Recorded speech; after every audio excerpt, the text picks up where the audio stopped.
known as very strong against, for example, a slower Warlock deck.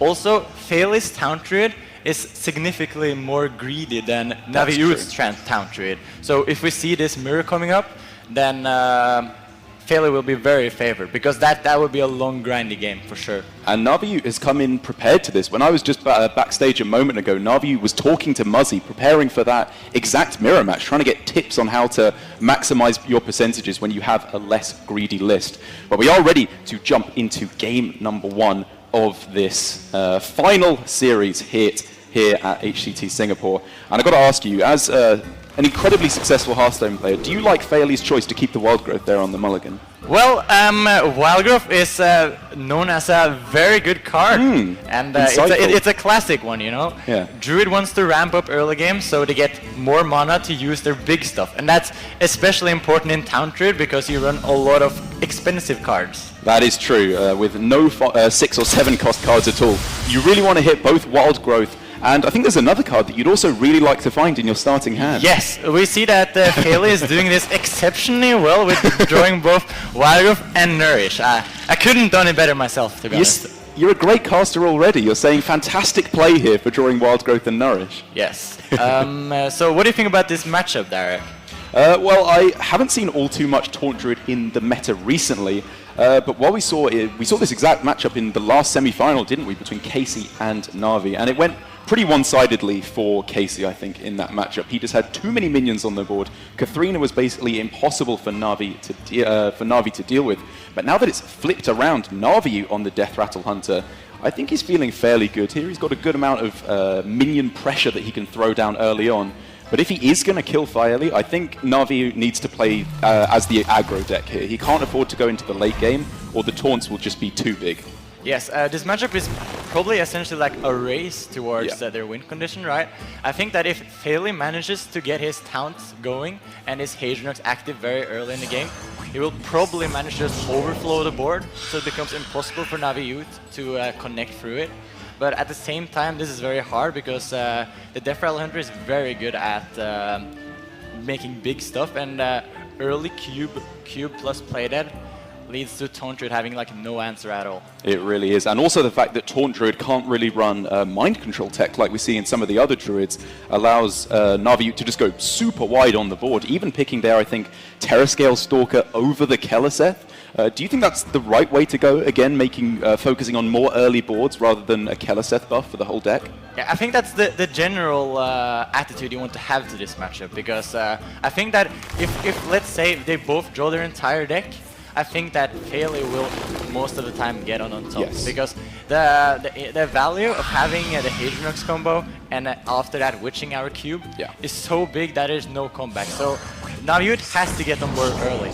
We also see that NaviOOT is running the MCT tech, which is a very significant tech in this matchup due to the fact that, for example, O-Cart pulls like 4 minions plus, and it also has the chance of pulling Hadronux, so there's always the option of mind controlling Hadronux, which will probably lead to an insta-win. So we gotta look out for that. So if you're a good player, you steal Hadronox off the mind control tech. Is this the advice that you're departing to us? Well, I would definitely advise to steal the Hadronox from mind control tech. Yes, that seems like a good play. And I'm kind of glad that today we've seen a lot of Taunt Druid, but very little Okar on curve, because that's the situation where there's not really much you can say about it as a caster, because the person who plays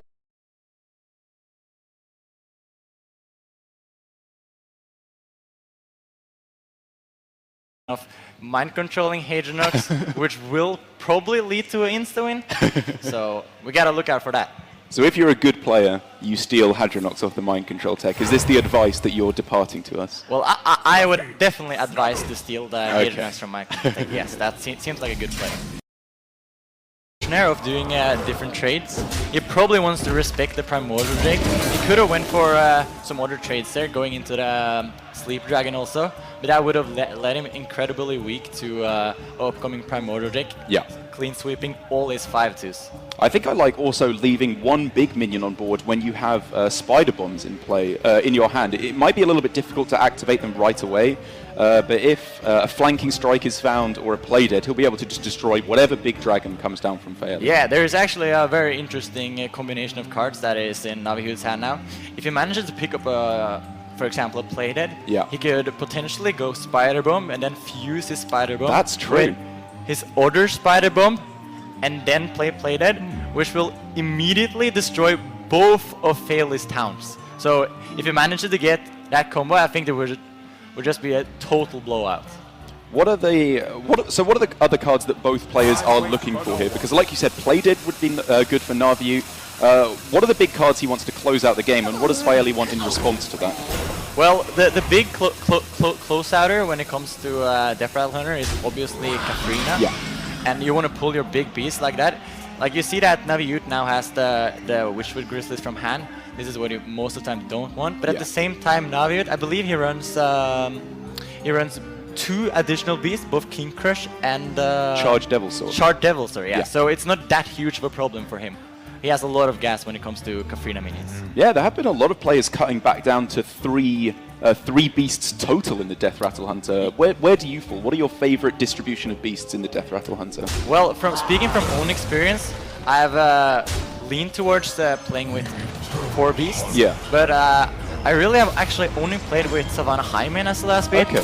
Never really tried out Shard's Devil Sword, or what I've also seen in the tournament is that people are running Swamp King Dread. Yeah, which is very interesting, right?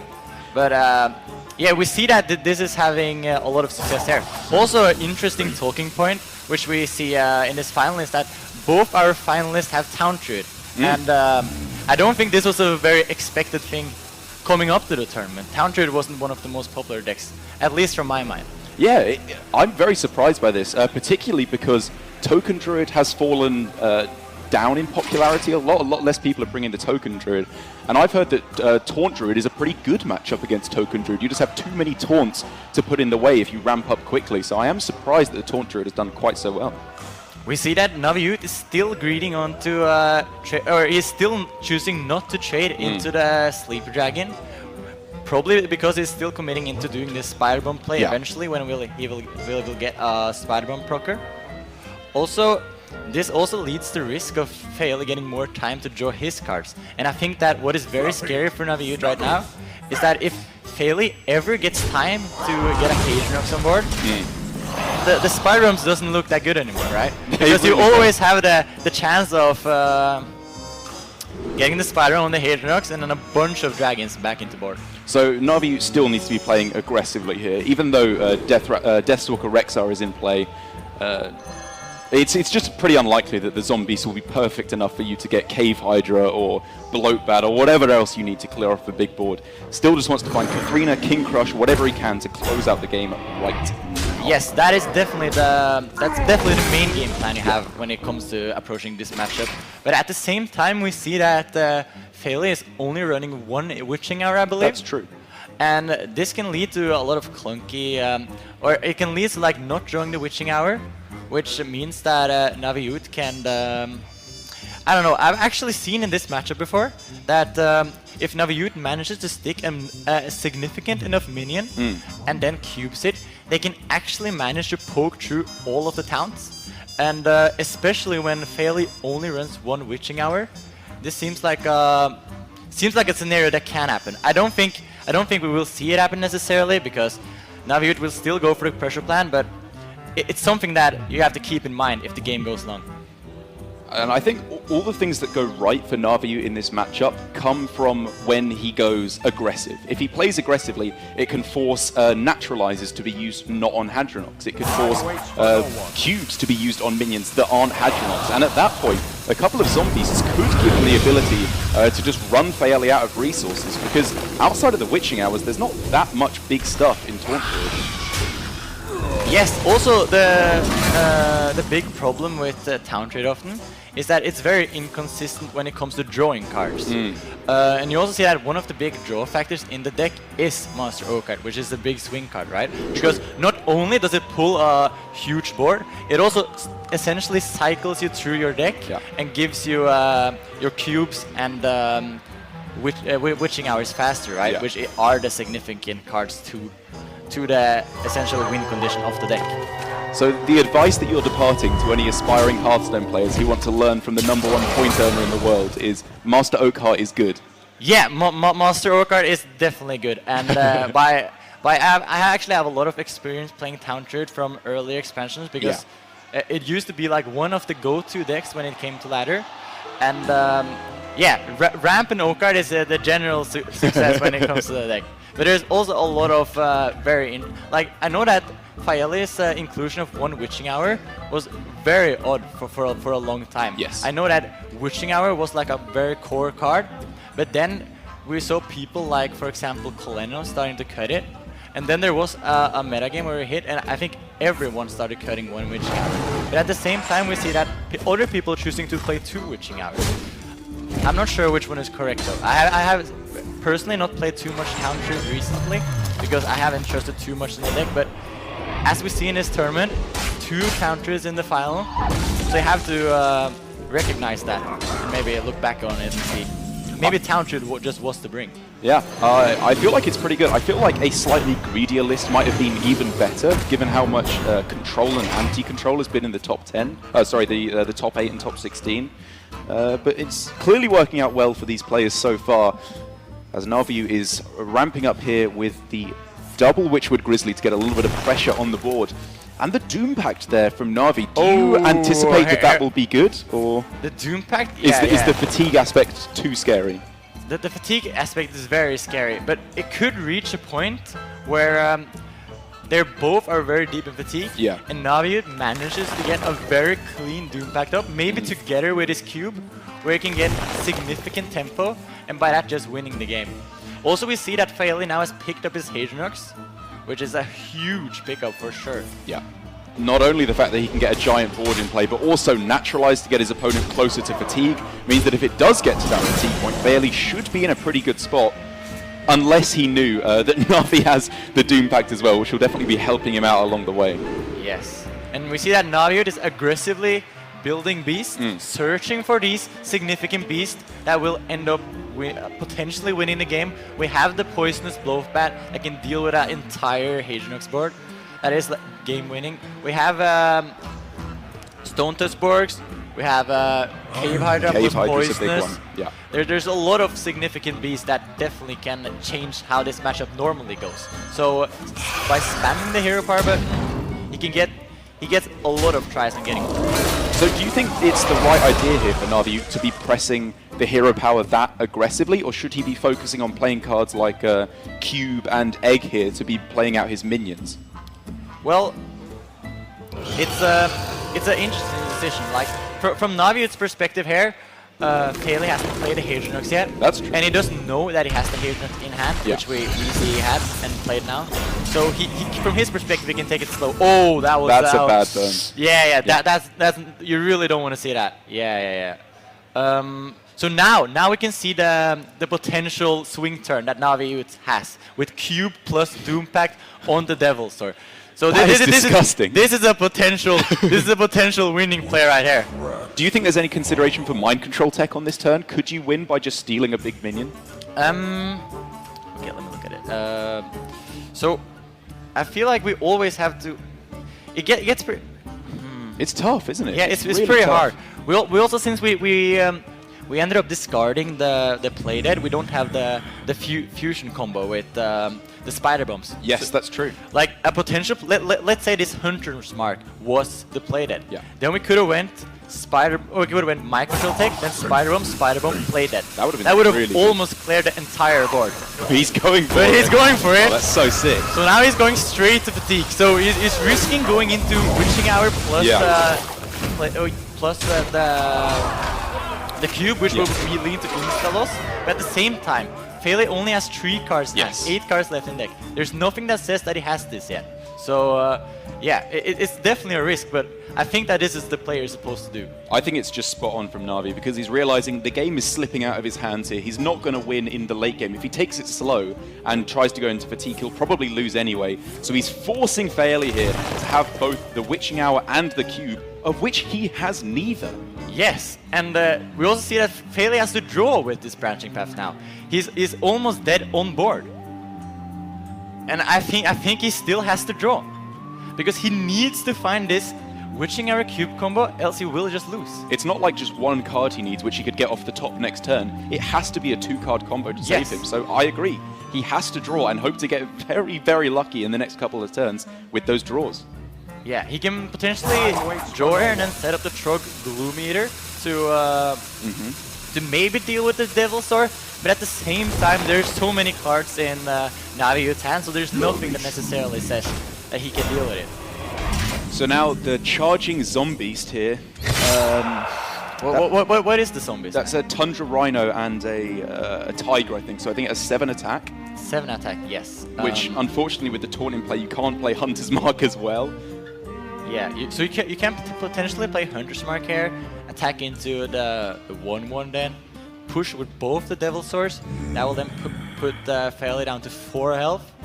The only big taunt is there any sort of damage he can create besides that? He can build a beast. There's a lot of beasts that deal damage. Yeah. There's Razor Maw. There's Bittertide Hydra. There's a Silence that can deal with the taunt. If he gets Boar with the Owl, that's exact lethal, I think, with the 17 from the 14 from the 2 minions. I think that Boar is lethal with every of pretty these much beats, because you have the Hunter's Mark plus. But it's also lethal with Owl, right? Yeah. Oh, he got it! Let's go! That's so sick! Oh! So NaviOOT takes game 1. Turner versus the Town Druid. And that is a big win after we saw in the previous series. That is a big win, yeah. We saw that Navi struggled really hard with his Turner. And I really like the way that Navi played that game. I totally agree with you that if he goes aggressive there in that matchup, you know, realizes in the late game he never wins anyway. He has to win soon or it's over. And he just did that beautifully. Took a big risk and it paid out wonderfully. He also got the he got from the Arthas, he got the Doom Pact. Yeah. He then so for me it's quite impressive that he's managed to bring a lineup that A, he's comfortable with, and B, that it's working for him. Yeah, I mean, Navi streams, I think, 6 to 8 hours a day as well on his channel, so he does lose a lot of the time that could be taken into account for just prepping for tournaments like this. But yeah, coming out on top game 1 and here, ooh, that's a keep if I've seen it. Oh, second giant in the hand Using as well. your expert opinion, can you tell me if Navi's hand is quite good here? Well, I think when you're the Cube Warlock versus Even Warlock, from Faeli's side, Even Warlock I think is more generous in keeping the Twilight Drake because you don't expect that strong of a start from the Cube Warlock, but he's going to be in for quite the surprise here. Because that is the big difference. This is why the regular Evenlock is so favoured. It's that it's just much more likely to get the Giants to get that early pressure, and the Cube Lock can be a bit slow. But that doesn't make Giants any less bad when they're on the other side of the board. Right, and we can't forget that Faeli has the coin, so he definitely has the initiative to play Giant 1 turn earlier, and a lot of the times that means the Giant's going to be swinging for face while the other one doesn't really get to hit at all. So for Faeli, that might be an extra 16 up to 24 chip damage. However, off the top is the card he needs to stop that from happening as well. The Doomsayer is going to allow him to buy the tempo he needs at some point, most likely. And there are 2 Giants in Faeli's hand as well. Just notice them. Yeah, it seems like a pretty even playing field. A lot of the most powerful cards come into both players' hands here. Navi, of course, will play that Doomsayer down to try and get that initiative, take away the power of the coin, and be the first man with a Giant. Yeah, it's a tough call from Navi. He doesn't go for Doomsayer because he wants to play his own Giant first, and he's just kind of hoping that Faeli doesn't manage to land his. Faeli does have his, and then next turn the follow-up is even scarier because the Giant will be protected behind a Vulgar Homunculus if Faeli does choose to coin that out. Yeah, and now, obviously, this could be actually really, really quick. If you can't negate these quickly, they are just going to run all over you. And the 2 Giant versus 2 Giant thing ends up really weird because the one who plays the second one first just ends up with this massive tempo game like this. Yeah, and here there's basically nothing Navi can do just because you can't trade off one of the Giants. The 2 forwards in the way, and for Navi, dead to Hellfire. And even if it wasn't Hellfire, you know, he would be able to push him to 2 and then really pressure out Navi at the next turn. Pretty instructive, though, as to why this is the favoured deck. Navi had the hand you would choose to have, and I've enjoyed casting with you, saying it's been great fun. Yeah, good cast. I don't think we made too many mistakes in that one. And that goes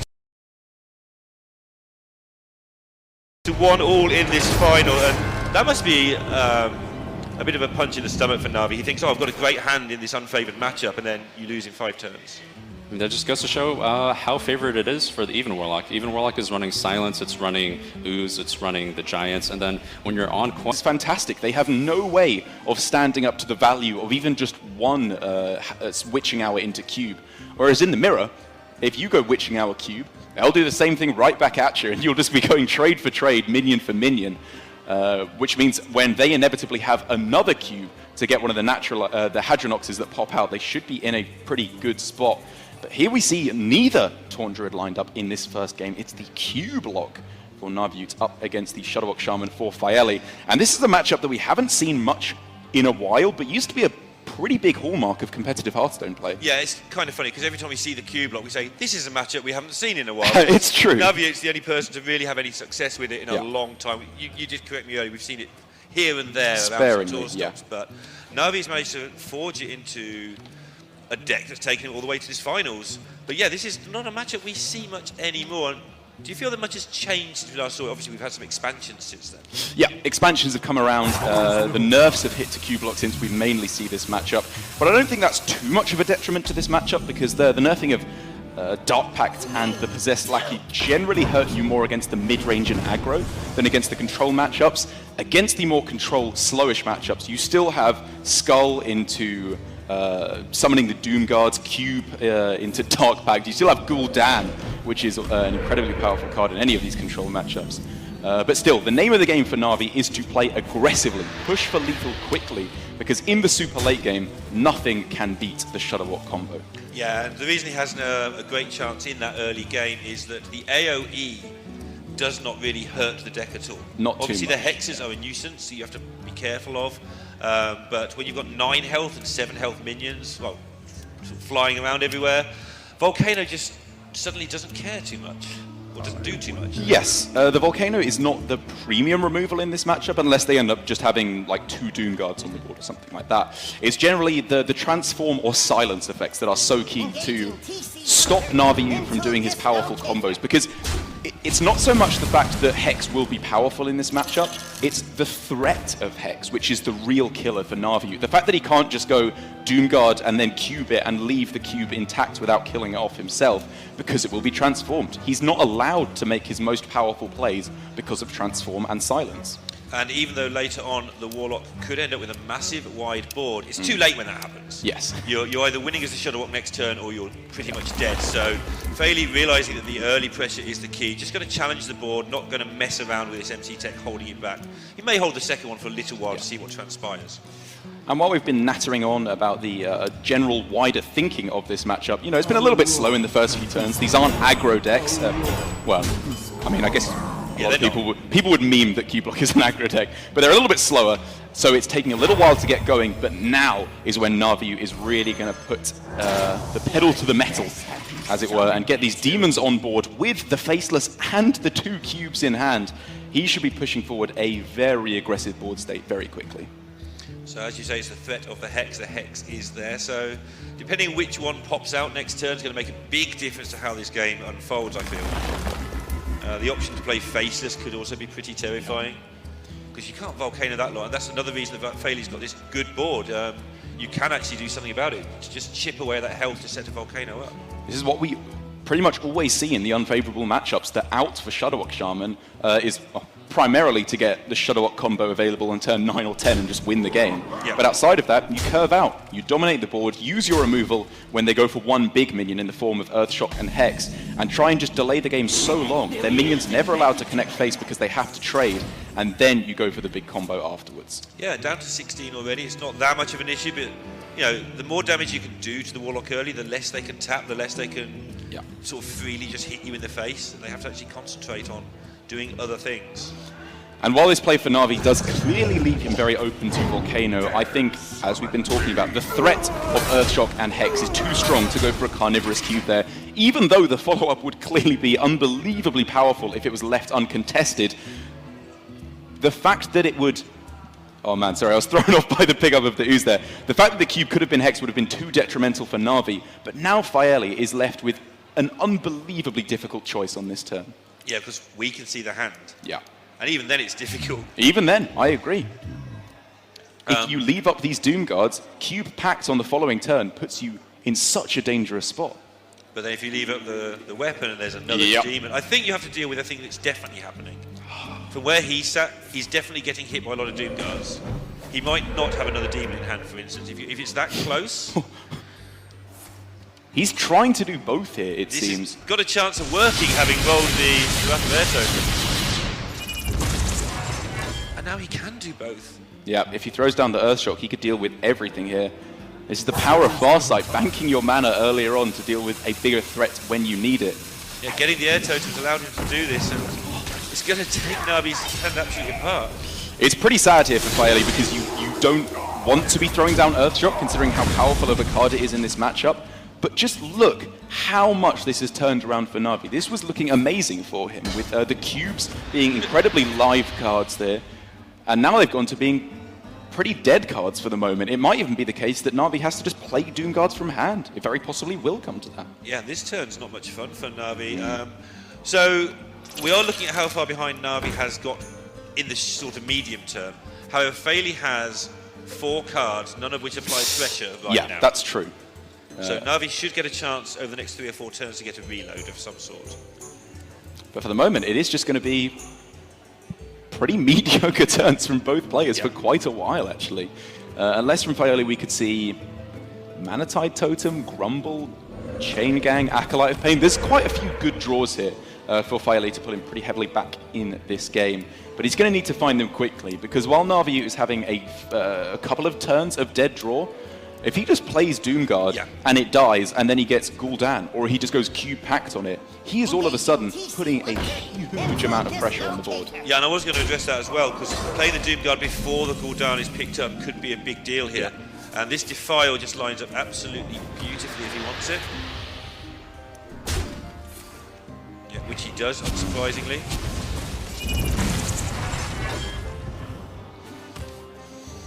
It's not necessarily... He picked up the Gul'dan, so... I was going to say it's not necessarily the most obvious play, because getting down a Doomguard sooner rather than later, do you want to wait until you're behind on board? Because you're not doing anything for the moment. Maybe you wait for Voidlord, then go Doomguard after, because by tapping first, you give yourself the chance of drawing Gul'dan. Yeah, and that's exactly what happened, of course. He does have 2 Gul'dans in the bin already. 2 Doomguards. So having 2 Gul'dans would be exciting. 2 Doomguards in the bin. He could have a Voidlord to play on 9. So the Gul'dan will still be good. So I think risking throwing it away is just way too harsh, even though it's obviously very unlikely. I don't think he can see that Faeli is not doing much as well. So I feel that he's okay, but he will be pretty sad. So NaviOOT has to be coming close to the conclusion, I would imagine, that Cube just played as a minion at some point might be his best chance of getting something on the board.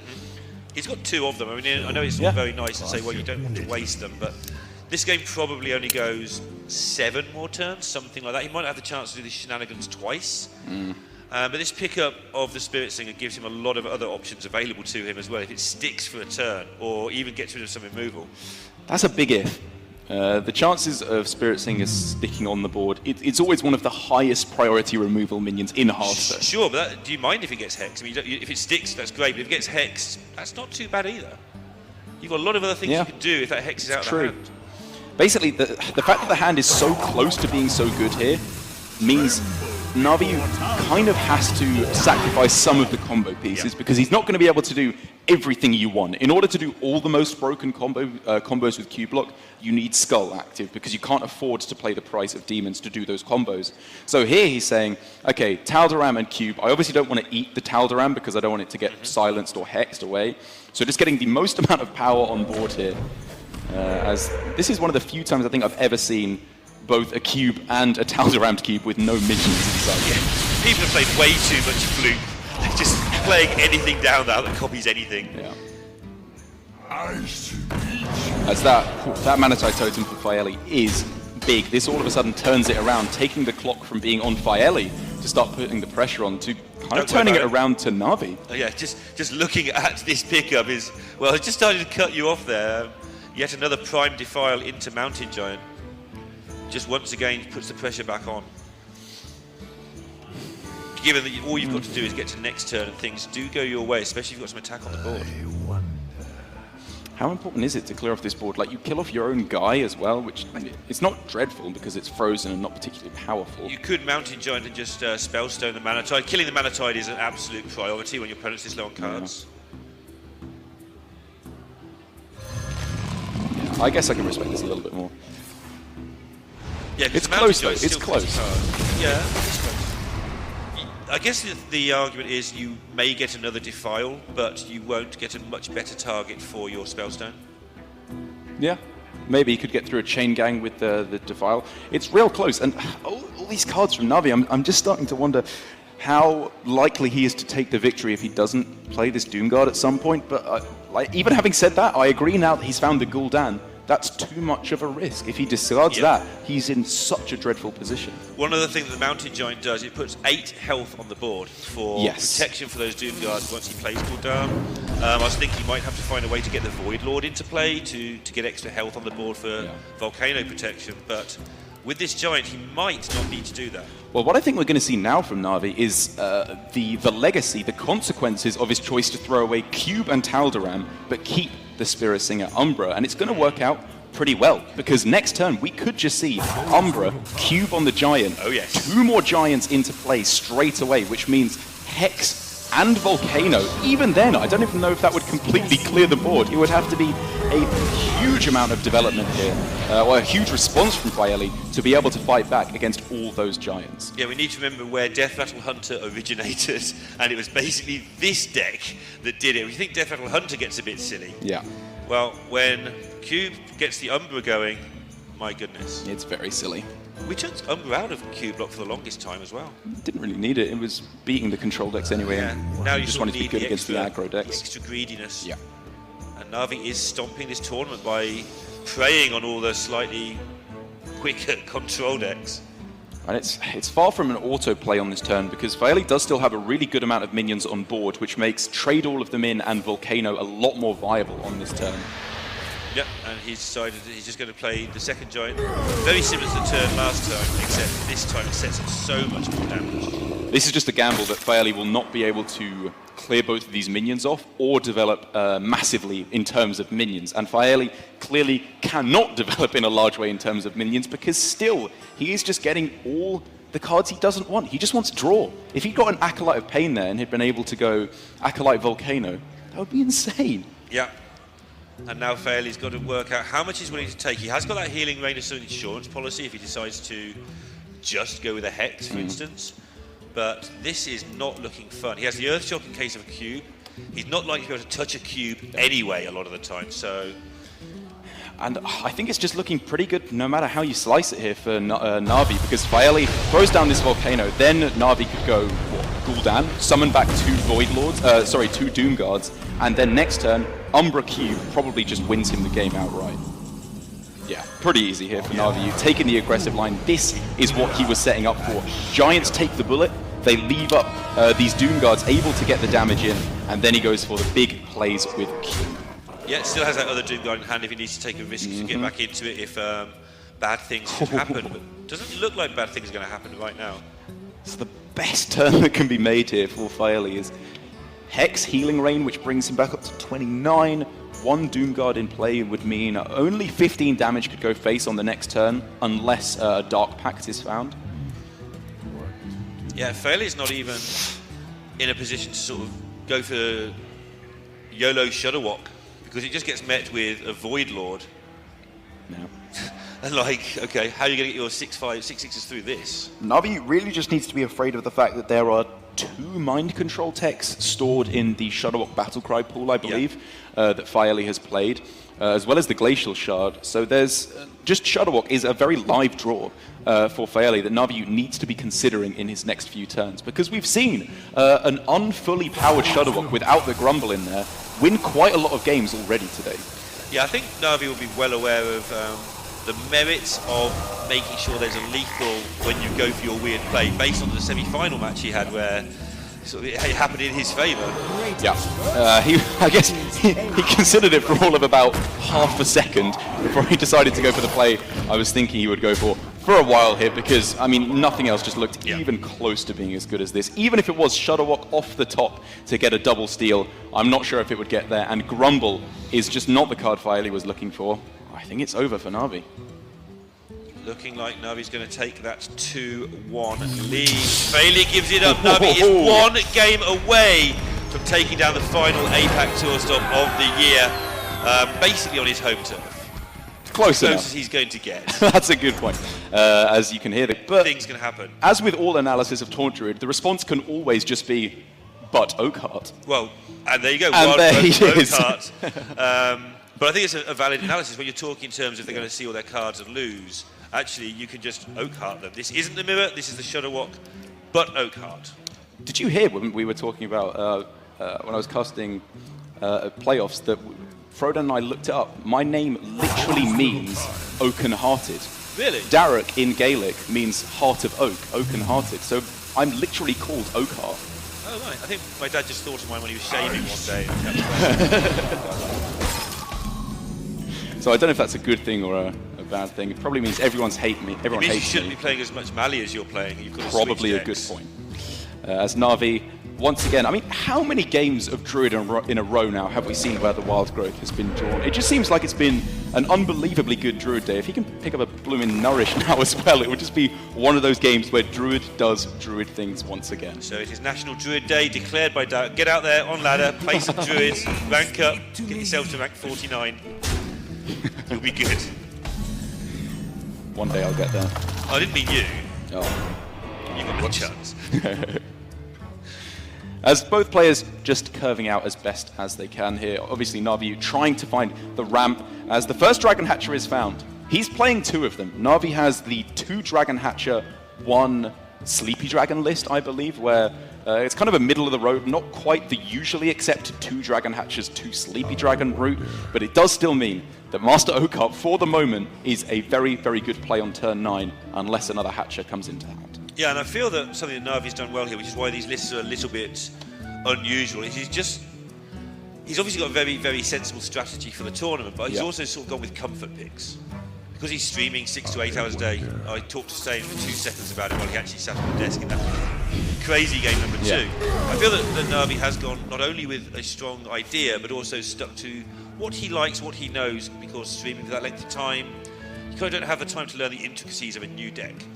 I would say not only for that reason, but just because consistently it's been shown in competitive Hearthstone that it's better to take decks that you are comfortable with, that maybe aren't the absolute tippy-top tier 1 decks, than to play the difficult tier 1 decks if you don't know how.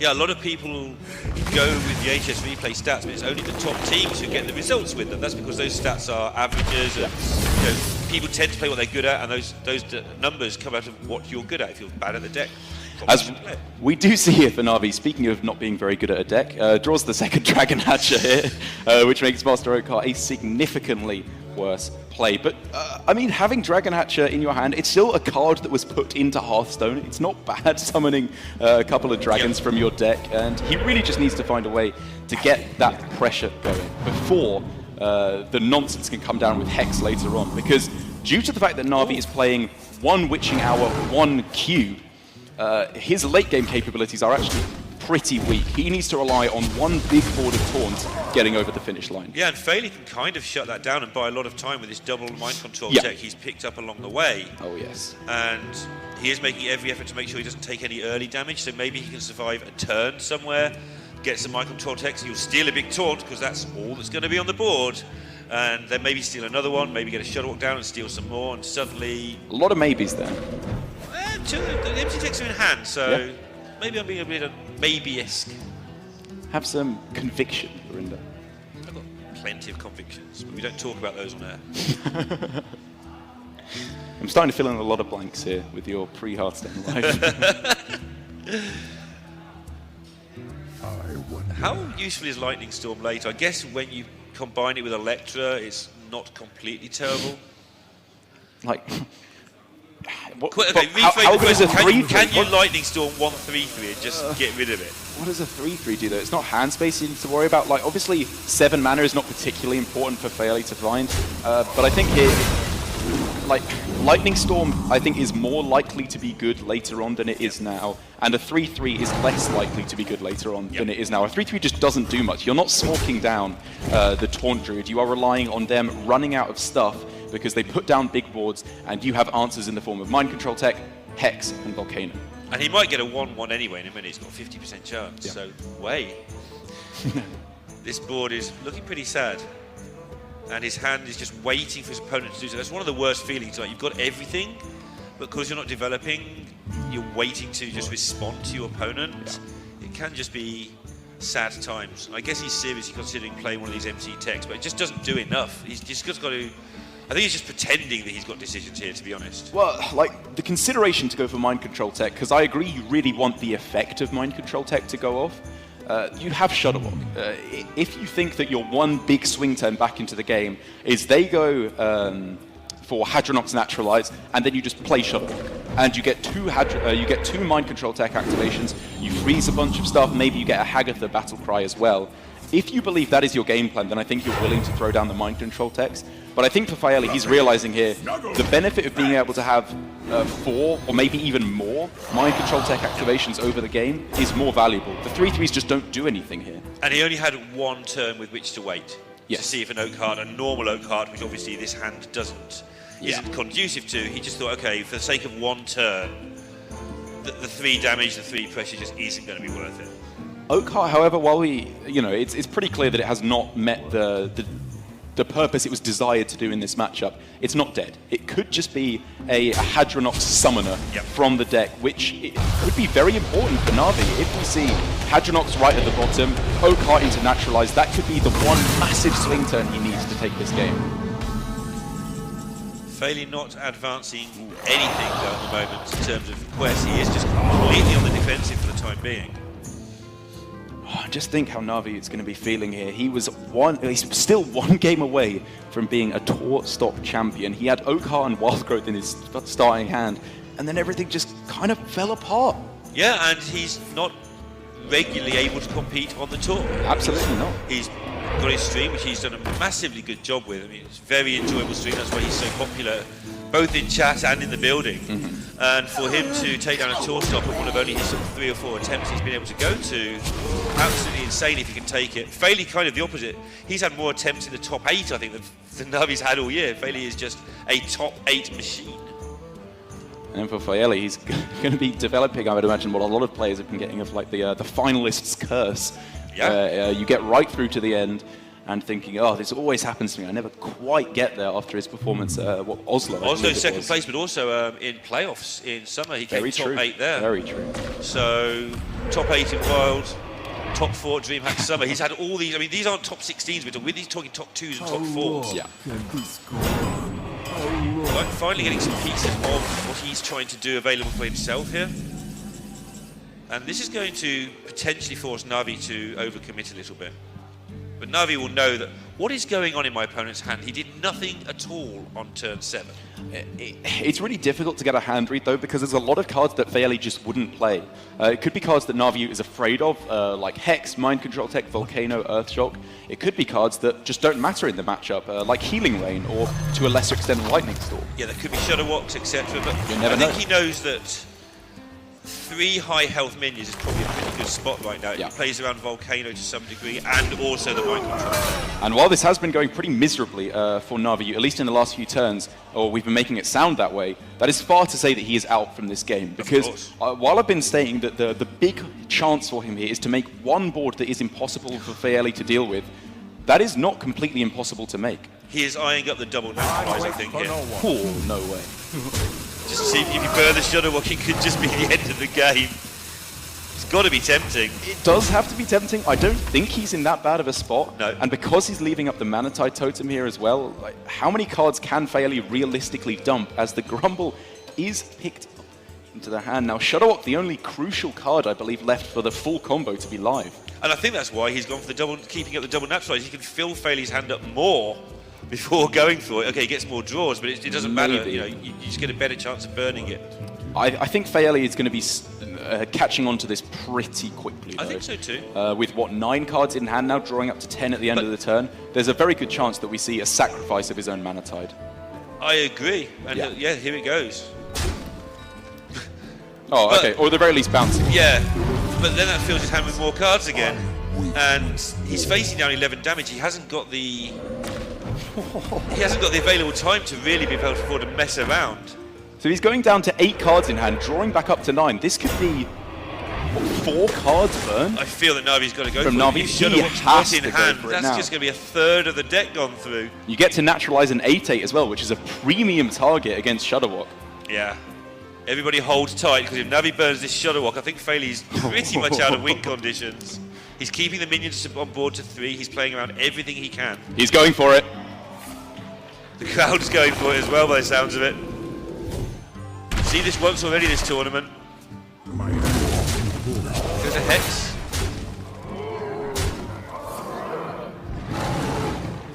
And does he not want to throw down the second one? I think he's doing everything first. Now he's going to spend the rest of the time thinking. No, he didn't go for it. Oh.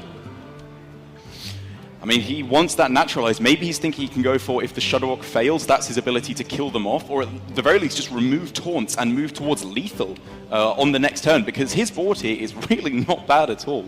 He could well have a read that Shudderwock's in hand. There's been a lot of cards not moving from that hand. He's just seen a grumble. He could have a read that it'd be wasted. He'd rather save the naturalize for something else. Man, it's just so difficult to get into Navi's mind. How bad of a spot does he think he's in? If you think that's his only shot, that is the best time to do it. You're burning 2 extra cards. It never gets better than that. What to do? But maybe he wants to keep it back, push some more damage next turn, and sort of split the difference. But he'll still burn some cards. He's left up the Mana Tide again. And obviously the unspoken part of playing Naturalize there is it hits a totem. It's a completely non-target to hit. The actual effect of killing a minion is pointless. It would just be the overdraw effect that he is trying to get live. Yeah, you don't know which of those cards is the Shudderwock, so as long as you burn them at some point and feel you can get away with it, they're still going to get burned. And now Faeli is taking that initiative, realizing what kind of a spot he is in, and going for the getting rid of as many cards as he possibly can all at once. I still wonder if we should have seen destroying his own Mana Tide totem there a little bit earlier, because he did give Navi the potential to just lose him the game, just with Shudderwock being burned. I feel like maybe both players could have been giving a little bit more respect to the overdraw aspect in this matchup. Navi has given respect to a lot of other things, though. He's been tiptoeing around volcanoes and... It's honest, the Hadronox Naturalize he needs. Like, maybe he thinks that's just the better win condition. It's very understandable. Yeah, I get it, but... So his thinking here is just, I'm more likely to win through a Hadronox Naturalize board because he can't stick it before the cube. He only has one cube. Yeah. He's only seen 1 hex, but he burned a hex. If he plays Naturalize, Hadronox never goes off because it gets silenced or hex. The silence is available, of course, yeah. But if he... So it's just, I think I'm more likely to win through a Hadronox board than through a burning Shudderwock play, and we'll see throughout this game if that is going to be working out. Still got to be tempting for him, though. And he is taking his time. He made it the turn before when he didn't do it, and then that's why the second time was so quick. Lightning Storm finally coming into play for Faeli to deal with this board from Navi, meaning all these big juicy minions are going to be dying off, ready for Hadronox to re-summon. Yep, and so hanging on to that, it's going to definitely work out for him. We just want to see burn Shudderwocks, do it. We do indeed, and I mean it's not going to happen anymore. Way too few cards available to Faeli. Yeah, now he has to do the. And I guess at some point very soon. Faeli knew that both naturalizers couldn't really be used, I suppose, by Navi, because that one needs to be saved for the Hadronox. Yeah, that did involve him definitely being happy with it though. So nicely played from Faeli there as it works out. This Lich King pickup was massive the turn before Navi was going to have to start seriously thinking about doing the Hadronox things. Yeah, Death Coil far from the most impactful of Lich King cards, and there is the Shudderwock ready to come down for Faeli. He can start moving towards a lethal really quickly here.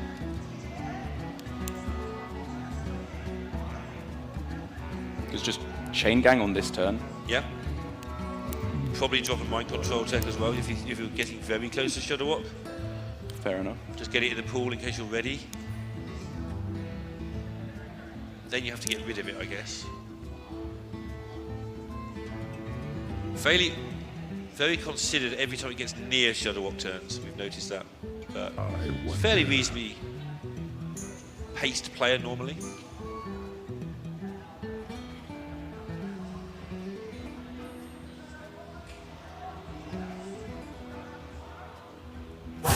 Little time. Well, both players very low on cards, so they know pretty much what's going on at this point. It's going to lead to turns slowing down like they are doing. You'd think so, but it has been lightning fast play from Navi throughout the whole tournament here. He's always hated slow players. I agree, though, this is a difficult turn for him. Does he want to go with the Hadronox on this turn before he's even had the Lich King die off? Does he instead want to go for a board clear route on this turn? Like Wrath, Death Coil, and Swipe are all pretty premium removal cards to set up for a board where Faeli can't go trade, Lightning Storm, Volcano. Because if that does happen, it's just so unlikely that NaviOOT ever gets another big board. Yeah, I mean, all that removal has just been gathered. Electra being played, of course, does take away some of the Volcano terrors that may be faced. He feels it's worth it just to go for it now. And this is why I was so happy with any attempt to burn Shudderwocks earlier, because I don't know if this gets it done.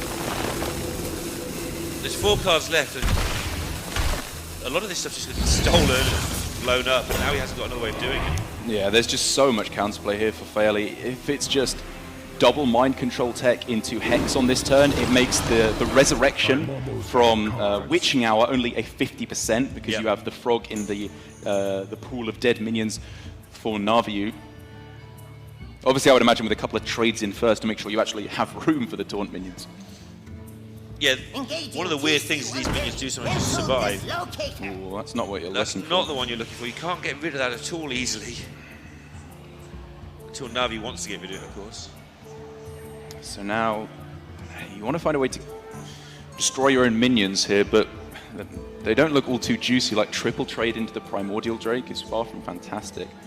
We should also keep an eye on how Death and Decay swipe looks from Navi's side going into next turn, because that's going to wipe out a lot of this if Faeli doesn't clear it all up.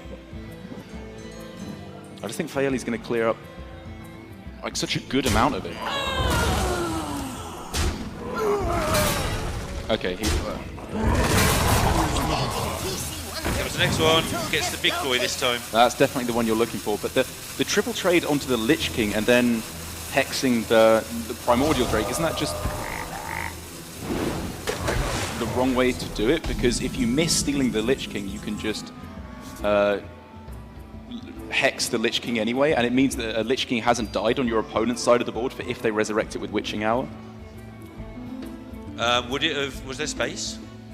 And he hasn't even killed off the frog on this turn, which means NaviOOT has a still 100% chance to actually summon back. Oh no, wait, he played a Hex earlier. Yeah, I think okay, so it's 50-50. He had some space issues as well. So. Yeah, a really complicated turn from Faeli, and I get the suspicion that it could have been done in a slightly more optimal order. Yeah, he's ended up with 6 minions on his side of the board, and so one extra space was made somewhere along the line that perhaps wasn't needed. Yeah, well, it's because he had... he couldn't exactly deal 8 damage with his minions. He had to overkill. But like you said, the Death and Decay into a swipe here, looking like it's going to be the board clear that NaviOOT needs to try and wrestle this one back.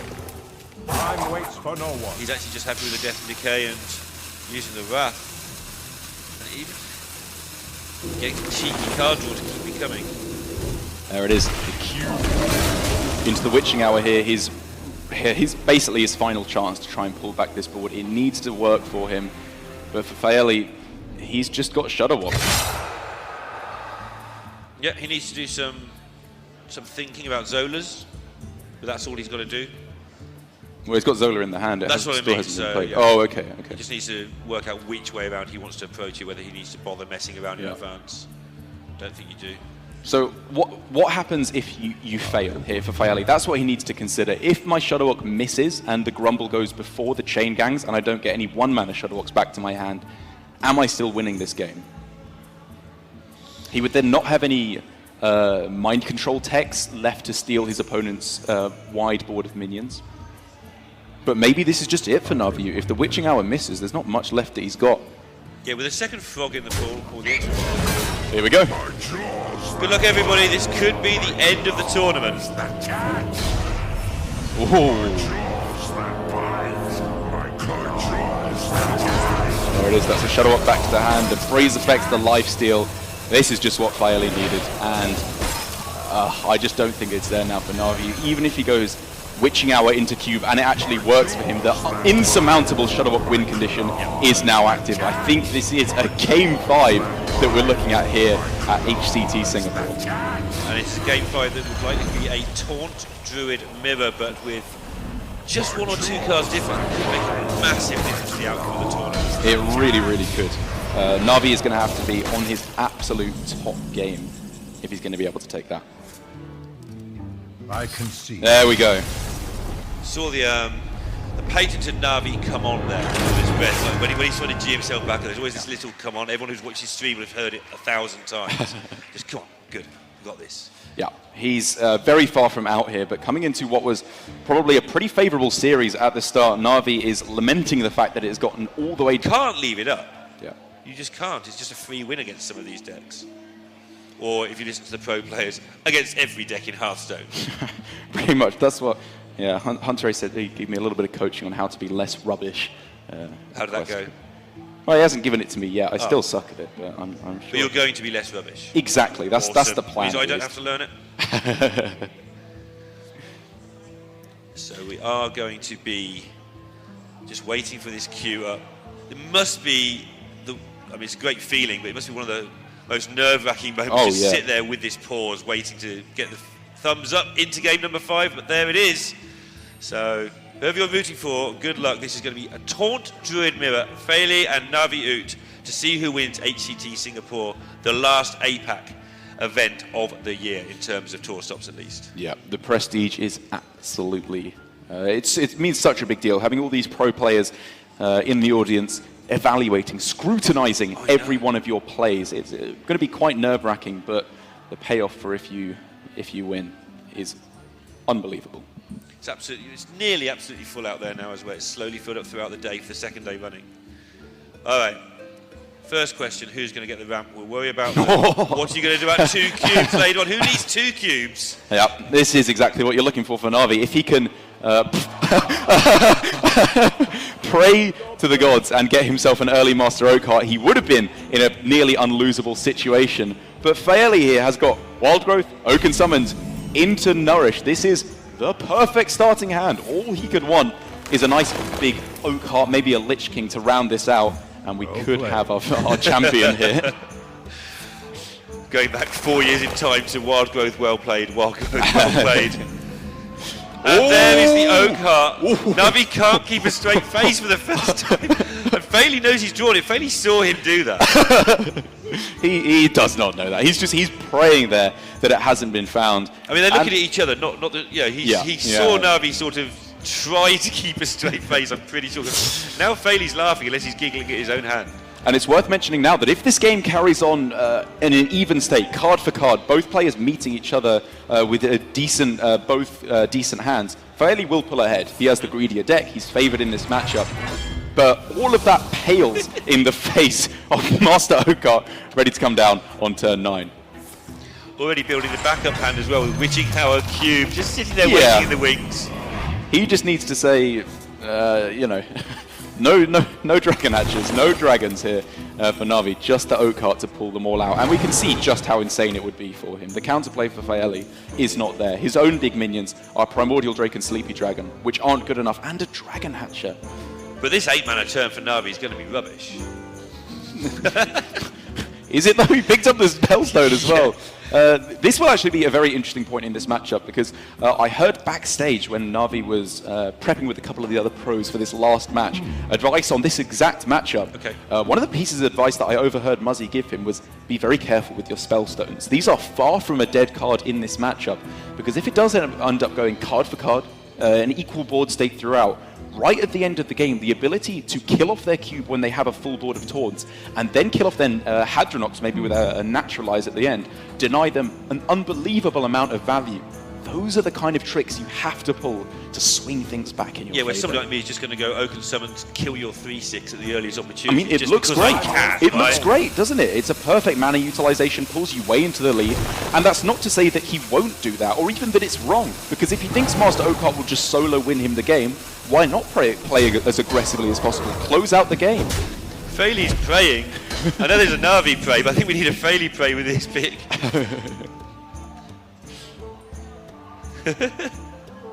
So first of all, he doesn't want to see the Lich King. Now he wants to draw his own Okart. That's what he wants.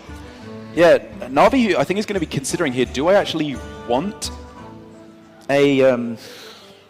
do I want an Ironwood Golem summoned from my deck? Because if Master Okart pulls Hadronox, it will be resurrecting no taunts if it's naturalized straight away, which is a big hit for Navi. He doesn't have infinite value with cubes and witching hours. He has one of each, which means they have to get the job done. So he doesn't really want to hit Hadronox here off the Master Okart before all the taunts have come down, which was a consideration for him to hold back the Oaken summons there. Relief in Navi's face was tangible there when Okart didn't happen. Ooh. And he does pull the Hadronox.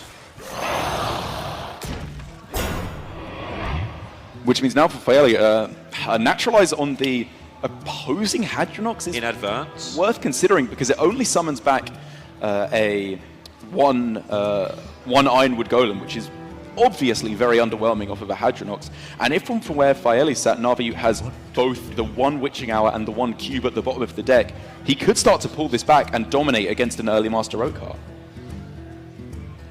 Yeah, he's going to be in no position to do his own Hadronox naturalize anytime soon by the look of things. Obviously, it can change in a hurry. Yeah. I mean, he just drew his last dragon as well. That was Yeah. the worst draw in his deck. This dragon actually, which could have been so devastatingly powerful, does nothing now. Faeli's He does just not know. having a chat with the heavens like, why again? How do you make this decision in the finals of HCT Singapore? It's so close. He's going for it though. Yeah. Yeah, Navi, this is not what he wanted. He wanted to have the Hadronox on his own terms, him being able to naturalize it once a whole horde of taunts had come down later on. Just pick up the Lich King though, so he is going to be able to keep the immediate pressure on, Oh, yeah. fill up that pool full of yes. even more fantastic taunts. And I think back when we used to see these mirrors a lot, Lich King pool count was kind of one of the big deals. Yeah, you just didn't want the Ironwood Golems to come out at all. You often heard, oh no, it was mostly people saying you never played Tar Creeper in this matchup back when people actually played Tar Creeper. The Ironwood Golems though, they are not the cards you are looking for here to resurrect off of the Hadronox. But now, NaviOOT saying here by playing the Spellstone, I'm closing out the game right now, and he has got some fantastic aggressive options to do so. Yeah, and he's going to need to do so. Even though he's obviously in the ascendancy right now, we must highlight again that Faeli is going to get more chance to do Hadronox things if it gets to a deadlock. Yeah. Much more now that he's just got rid of the first one basically for free. And we've seen this last series as well from NaviOOT, and the first game of this series from NaviOOT, where he's clearly saying, you have to have this specific series of cards or I win. If you have them, you probably win, but I'm taking risks here because I'm unfavorable. I'm talking about the game earlier on where he went Charge Devil Saw, cubed that, and then Doom Pack to blow everything up, because if his opponent had the answer to it, fine, well done, you've won that game. But if he didn't have exactly Witching Hour into the cube, NaviOOT won, and it paid off for him. And I think in this matchup, taking the aggressive routes is the more consistent way to go, because in the late game, he just has less value. Faeli just putting damage onto the Lich King there. Does set up his Primordial Drake if the Lich King bumps into the 4/12 next turn. Yeah. Wants to trade into the Primordial Drake. Looks very suspect at first, it's got to be said, and it is not going to be working out for Faeli at all. He was clearly trying to set up for the Primordial Drake Battlecry to take it out after it traded in, but he's pretty punished for this play. It's not working out well for him at all. He knew he had to start taking risky plays because now he's on the back foot. He had to make something happen with limited resources, otherwise he would just get out-resourced. The Dragon Hatcher does nothing, no dragons left in the deck. He's got to just dig. None of these cards do anything. The damage is coming thick and fast, and this can be a problem with Taunt Druid when you don't get the early starts. you do have all these 9 drops that don't do anything in your hand. Still so much aggression available for Navi. If we could see Naturalize on this turn, that's 12, 17, 23. Is that just lethal?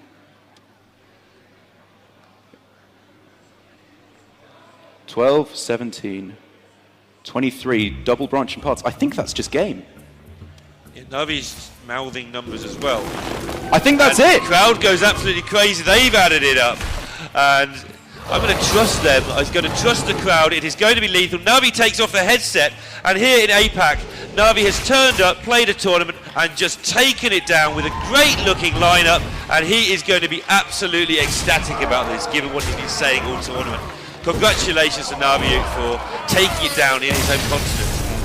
Looking good for it all the way. Absolutely. Our HCT Singapore champion. I don't know if anyone had predicted it going in, but everyone will have been hoping for it. Such a dominating performance there. I really loved his play, but most of all, his lineup. I think it was just such a spot-on meta read of the control decks, the anti-control decks. He just went one step further, that little bit greedier, and along the way, everyone was saying, I just don't want to face Navi. Yeah, and I think it's a great lineup, not just because it's a great meta read, but he managed to find a lineup that worked within what he's already good at. Yeah. So he managed to get a meta read, a lineup that beat that, and play decks that he was comfortable with under pressure. He didn't crack up at all in that final, and got it done 3 games to 2. Got to feel a bit sorry for Faeli, but that's his second final of the year amongst many other near misses, but he'll be back yet again, I'm sure. Faeli has quite decidedly confirmed himself as one of the greats of Hearthstone for 2018 with all these such close misses to getting that big champion. That is not to be scoffed at. It's about consistency in Hearthstone, what is so important about being a pro player, and Faeli has shown us that he has got that indeed. So what do you make of this tournament here? Has it been a good one for you, just while we wait for everything to set up over there? It has just been an unbelievable tournament.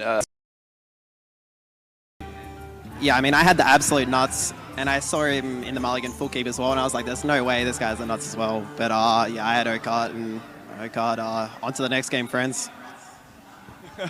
Mr. Okart himself playing it best.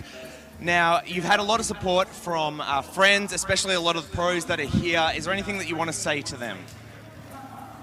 Yeah, honestly, it really means a lot whenever you see people like supporting you in Twitch chat, like obviously my friends here, people sending you messages on Twitter, Discord. Like, it goes such a long way, you wouldn't even know. So yeah, I really appreciate that. Can we hear it one more time for Navi, ladies and gentlemen? Now, to award him his trophy is Ray, the Assistant Esports Manager. Please join us on stage.